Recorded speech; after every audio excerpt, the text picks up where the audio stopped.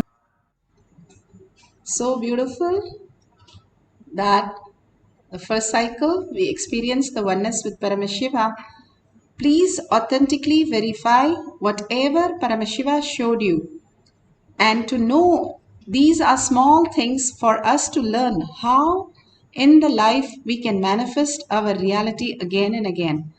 Beautifully, Bhagavan teaches like step 1, step 2, step 3 and makes us such a beautiful space of consciousness. Paramashiva himself. That is what Bhagavan says. If you give me your eye and your mind, I will give you my eye and my mind. If Krishna is allowed to become your charioteer, and what happens to Arjuna? He will drive the car so peacefully, so beautifully, and do the best and manifest all the reality. If every thought is run by Paramashiva, he will make it auspicious. If every thought is run by your anger, your frustration, if you're all that, you're going to go on creating more and more chaos that you don't know how much you have entangled into your chaos instead of Paramashiva. Again and again, surrender to Bhagavan's lotus feet. If something is not happening, surrender to his lotus feet. He will make it happen. He makes your body function. You, the dead body, does not have any idea whether you throw it in the dustbin or you keep it in the most expensive place. It has no idea. You experience everything is because the Paramashiva in you continuously, which is breathing, which is manifesting your all the function in your body. Bhagavan says you can see your own intestine and your own kidney and heart. First time in life we can see our own body. Even our face we can have to see only in a mirror. But here, understanding the higher science, we can see ourselves for the first time through the third eye, how we exist. Even the body also is projected in our life. The body is a delusion. The death is a delusion. Why not your problems? It is only a delusion, a dream. Unclutch from that. Let go. The Bhagavan beautifully says the monkey will hold on to the banana and not let go. Because of that, it will get caught and somebody will come and tie the band and go. If the monkey leaves the banana, simply it would have got relieved and it would have moved on. The same way we go on holding these things and making a mess of our life. Like Bhagavan says, the Zen people have their outside the house, they have a grass. They have to walk on the grass every day and the footprint should not happen. Only the man leaves the footprint on the earth and he goes in flight, he makes the mess there also. If he goes in the water, he makes the whole ocean a bigger mess. All the incompletion is reflected in all these things. If the elephant walks, there's no marks on the foot marks, or the bird flies, there's no foot marks, or Bhagavan says the fishes swim, there is no foot mark. It is so beautiful. By nature, we don't have to leave these foot marks. Because of our incompletion, the residue in us constantly sitting on us and only reacting as our life. Again and again, unclutch from that and hold Paramashiva. Again and again, when we do it, after some time, we just get in oneness with Paramashiva continuously and manifesting higher signs. What you're soaked, that is what is your life. Bhagavan says, what you eat is what you belch. And if you understand that, if you continuously hold Paramashiva, that has to become your reality. You have to be in Kailasa. There's no other go. Paramashiva is manifesting only Paramashiva space. And manifesting the Kailasa inside you in abundance and wealth. Kailasa is not a place, but it's a beautiful being that you can enjoy yourself as you come down here to celebrate the oneness of the avatar. Shiva himself has come down for each one of us to manifest the highest signs. Just be in that space of Bhagavan manifesting through us as our reality. Let's have a deep meditative space. Let's sit straight with your head, neck and spine in a straight line. And again, unclutch from what you know as your identity. And start holding the oneness with Paramashiva. Soaking yourself into the space of Paramashiva continuously for a few more minutes. We'll have a second cycle and then you can again verify whatever he gives. Even if it is not right, keep on writing down or drawing whatever he shows. At the end of the whole thing, let us verify whatever prasada we received. And how much clarity, that much we will experience the oneness, and manifest as powers. So unclutch intensely, first unclutch from your cell phone so that you're only with the Paramashiva space for a few more minutes, experiencing the oneness and manifesting the deep meditative space with Paramashiva, chanting the Maha Vakya intensely. Nityananda Paramashivam.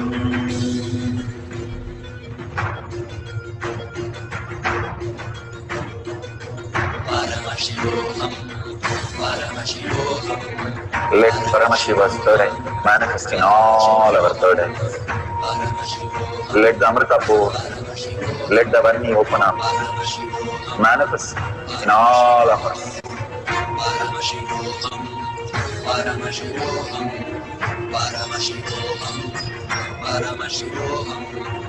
Let Paramashiva overflow, manifest the powers in all our third eyes. Om Nityananda Paramashivam. Om Nityananda Paramashivam. Om Nityananda Paramashivam. Om Nityananda Paramashivam. Om Nityananda Paramashivam. Om Nityananda Paramashivam. Om Nityananda Paramashivam. Om Nityananda Paramashivam. Om Nityananda Paramashivam. Om Nityananda Paramashivam. Om Nityananda Paramashivam.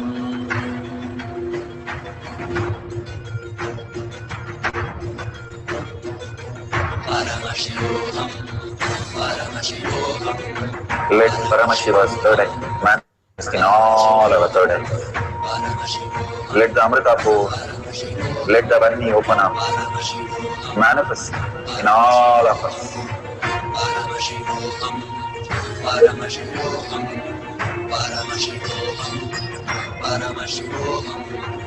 Let Paramashiva overflow, manifest the powers in all our third eyes. Om Nityananda Paramashivam.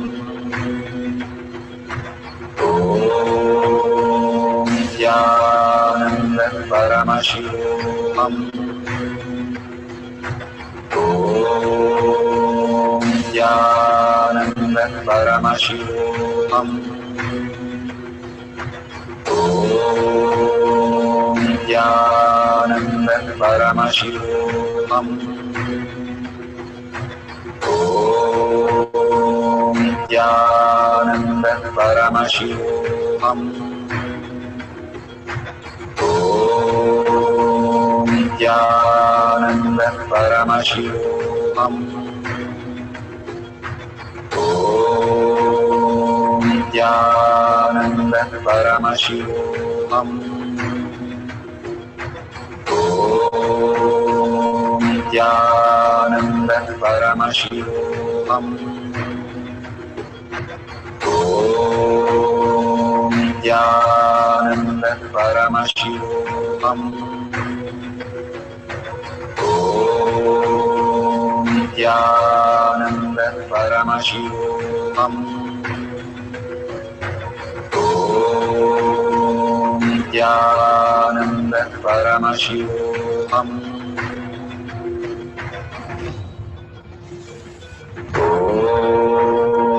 Nityananda Paramashivam.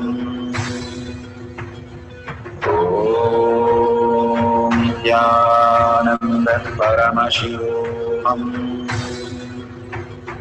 Om Nityananda Paramashivoham. Om Nityananda Paramashivoham. Om Nityananda Paramashivoham. Om Nityananda Paramashivoham. Om Nityananda Paramashivoham. Om Nityananda Paramashivoham. Om Nityananda Paramashivoham.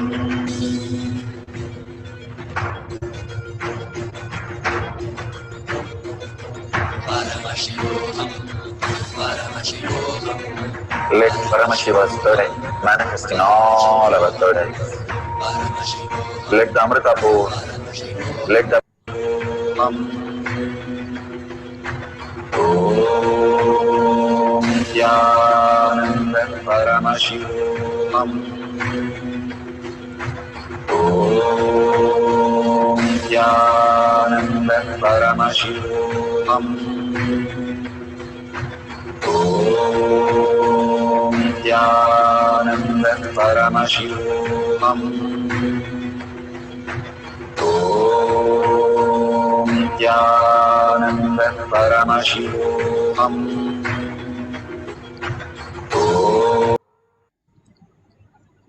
So beautiful. Whatever we have experienced in these few minutes with Paramashiva, just see how much you have manifested the reality. Absolutely, only authentically verify the details in the both cycles and please contribute to life where everybody can experience the same oneness that you have experienced in tinyurl.com/powermanifestation. Thanking Bhagavan for whatever he is giving. Even if you pay $1 million, you cannot get these classes conducted and these spaces manifested. These are the extraordinary moments that Bhagavan has given each one of you again and again to manifest in his own presence. Every Palasans just became a new species in the Kailash courtyard. Again and again, he is making the Kailash courtyard manifesting power group for each one of us to have a superconscious breakthrough. And all this is so beautiful that Bhagavan has given us the greatest opportunity and greatest possibility for us to experience. Don't miss any of this and don't miss sharing all these great moments. And once you know how much it is so useful and so much meaningful to our life, Bhagavan says, the only thing in the whole day is worth it is the power manifestation time, because that's the only time you're holding and saying Paramashiva manifest through me. All other time you're like with your identity. These few minutes that you experience, you are holding Paramashiva. Unless you're in such a deep trouble, you don't call him. And if you have to call him in a beautiful space, only Kailash Kotiyar, you call him again and again to manifest your reality. Bring in auspiciousness and abundance. So please share, take 5 minutes of your time to life to contribute to others' life. You share and tag it to your friends and family. Simply you'll see so many people again aligning to Bhagavan and getting blessed from Bhagavan. And all that punya simply adds to our list. And if you see a $sign at the end of the YouTube chat, contribute to Kailasa. Again and again, contributing to Kailasa opens up your Kailasa in your space. Again and again, whatever we vote for, we manifest that as our reality. When you vote for a particular brand and buy that every time, that means you like that the most. That is why you're paying for that. Same way, we are driven by the outer world currencies. When you drop the coin, it can be as simple as the 1 unit of your currency. And whatever you offer, simply surrender to Bhagavan's lotus feet and ask Bhagavan to make the Paramashiva space as your very reality. In the deep gratitude, surrender all the powerful cognition and power manifestation to Bhagavan's lotus feet. Again and again, when we surrender, our depth of cognition becomes more and more beautiful, that it opens up the higher reality. And thanking each one of you here who is manifesting all the powers of Paramashiva, patiently sitting through the whole thing and manifesting the higher signs. And you should do a Anga Pradakshina for yourself also. Whatever you are contributing first to yourself, people have time for everything, every chaos in their life, but power manifestation is what they are going to experience the superconscious breakthrough. Again and again, sharing these great truths is the greatest blessing that Bhagavan has given. And let's thank Bhagavan for all that powerful cognition and power manifestation. And with the deep earning and gratitude, thank Bhagavan, and let's end the session with a Purna Mantra. Om Purnamada Purnamidam Purna Purnamudashyate Purnasya Purnamataya Purnameva Vashishyate. Om Shanti Shanti Shanti. Hari Om Tat Sat Sarvam Bhagavate Sri Nityanda Paramashivam Padukarpanamastu. Om Nityanandam. Thank you so much. See you again after the next satsang, and we'll have the Kailash Kotiyar manifesting pass session. Thank you, Nityananda.